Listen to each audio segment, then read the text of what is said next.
Hello my dear friend, welcome back to your channel. आज की इस वीडियो में हम करने जा रहे हैं एमकॉम सेकेंड ईयर MCO 4 के जो भी यूनिट्स हमें कवर करनी है, जो भी टॉपिक्स हमें पढ़ने हैं इस चैप्टर में, वो देखेंगे। ठीक है, तो सबसे पहले आते हैं हम यूनिट नंबर फर्स्ट को देखते हैं। Dimension of business environment unit का नाम है और इसमें कौन कौन से टॉपिक हमें कवर करने हैं। Concept of business environment, significance of business environment, types of business environment, component of external environment जिसमें हमें पढ़ना है माइक्रो इन्वायरमेंट, मैक्रो इन्वायरमेंट।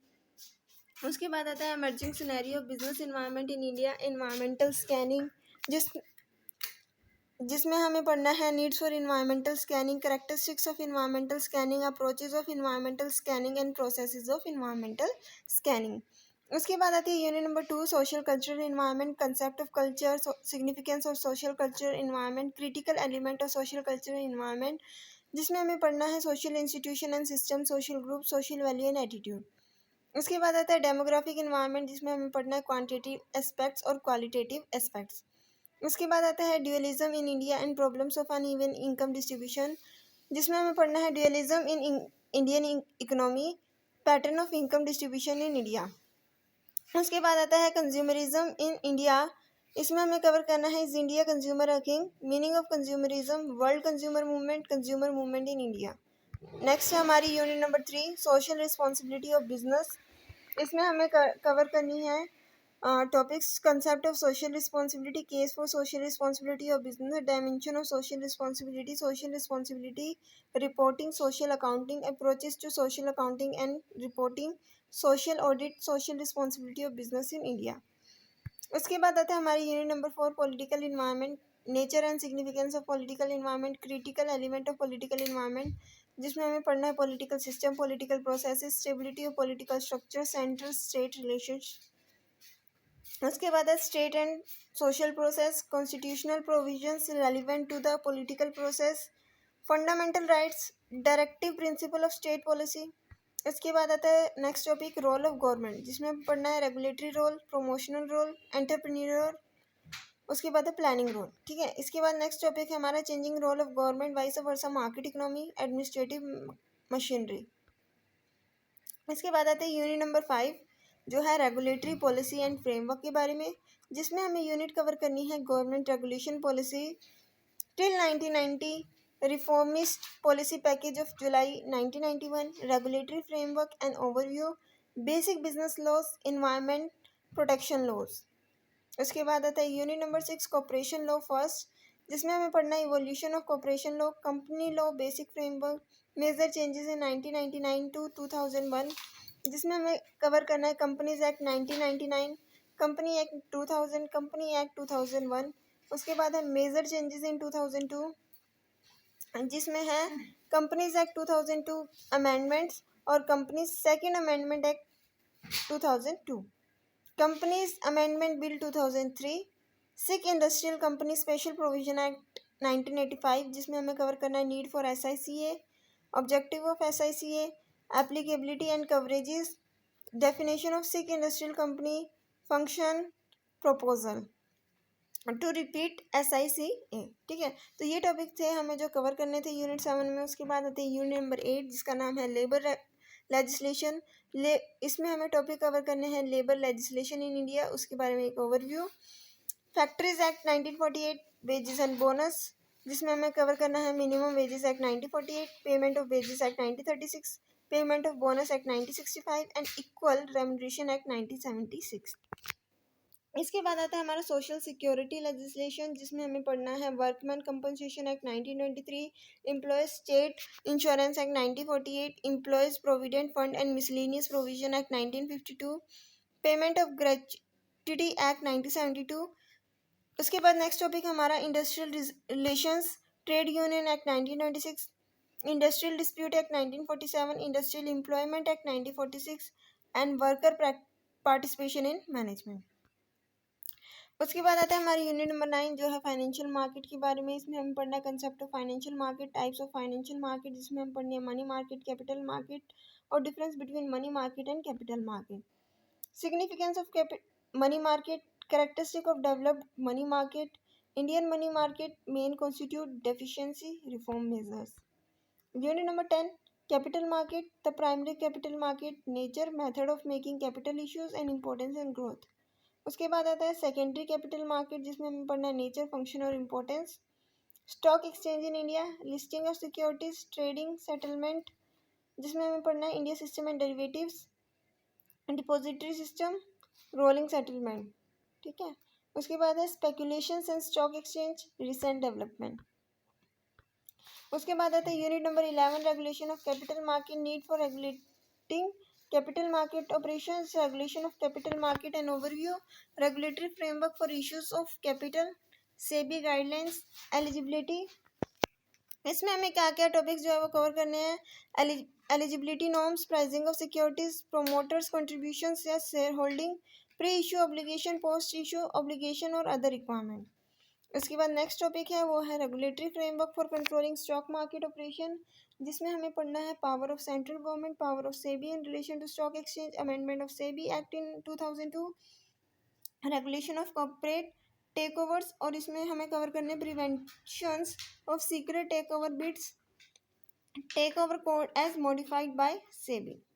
उसके बाद आता है unit number 12, investor protection and corporate governance, need for investor protection, protection of investors interest and overview, concept of corporate governance, broad objective of corporate governance, accountability as the key to good corporate governance, requisites of good corporate governance, steps taken for good governance, corporate governance code under clause 49, provision under companies act 2000, renewed challenges। उसके बाद आता है हमारे unit number 13, structure of Indian economy, India and underdeveloped economy, the Indian economic system, economic growth and economic development, trends in national income growth and its structure, जिसमें हम पढ़ना है trends in distribution of national income by industrial origin, urban rural income breakup, share of organise and organise sector in NDP. उसके बाद है trends in saving and investment, trends in gross domestic saving, trends in gross domestic capital formation, share of public and private sector cross capital formation by industry of use. उसके बाद next topic है role of the public sector, joint sector. उसके बाद आते हैं unit number 14, economic planning, जिसमें हमें पढ़ना है टॉपिक्स कवर करने हैं meaning of economic planning, rational for economic planning, nature of Indian economic planning, long term goals, development strategies. इसके अंदर कवर करने हमें द अर्लियर फेज, ठीक है, drift from strategy, the new development strategy.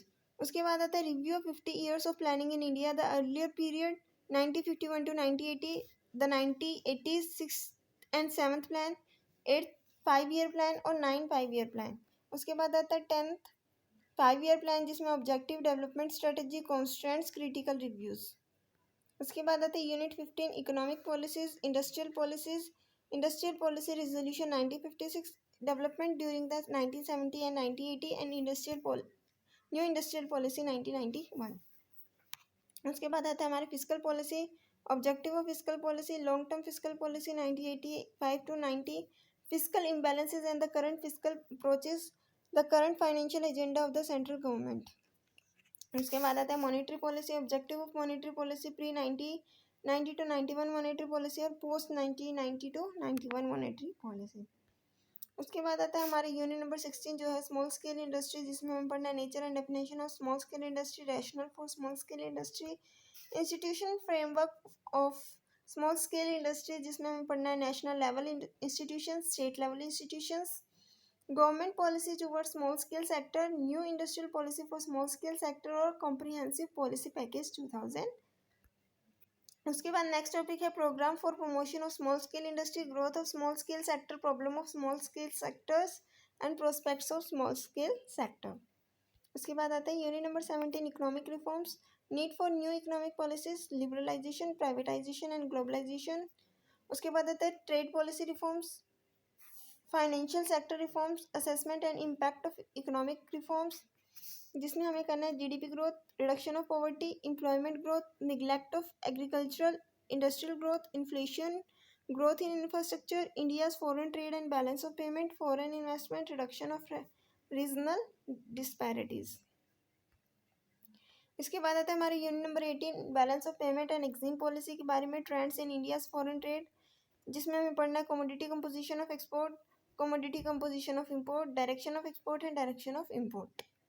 ठीक है, उसके बाद है export promotion measure, regulation of foreign trade in India, trends in India's balance of payment, जिसमें पढ़ना है balance of payment account and measures adopted to improve India's balance of payment.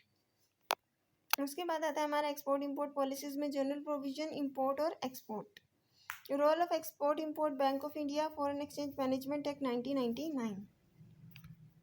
इसके बाद आता है हमारा globalisation and WTO, concept of globalisation, implication of globalisation, GATT and multilateral trade negotiation, principles adopted by GATT, urgent round of negotiation, WTO functions and coverage, agreement on trade related investment measure, TRIMS, agreement on trade related aspects of intellectual property right, TRIPS, जिसमें हमें cover करना है IPR under the agreement on TRIPS, impact of TRIPS on Indian economy industry, the India's Patent Act 1917 and overview, what is an invention, patenting of inventions, amendment to the Patent Act consequent upon agreement on TRIPS, problems and issues।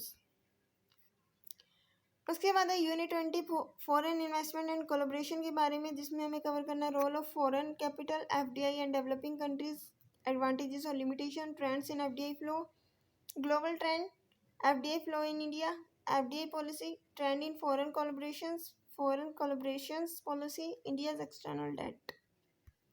इसके बाद आता है हमारा last unit, ठीक है, इस chapter की जो है unit number 21, technological environment, concept of technology, dynamics of technological changes, important of technological environment, technological policy statement, research and development scenario in India, technological transfer, meaning, rational mechanism, vital component of contract, decent trend और problems and prospectives.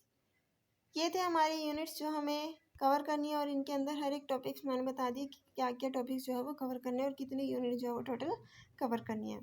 I hope कि आपको ये video अच्छी लगी तो video को subscribe करना मत भूलिएगा। Thanks for watching. चैनल को सब्सक्राइब कर देना और वीडियो को लाइक कर देना।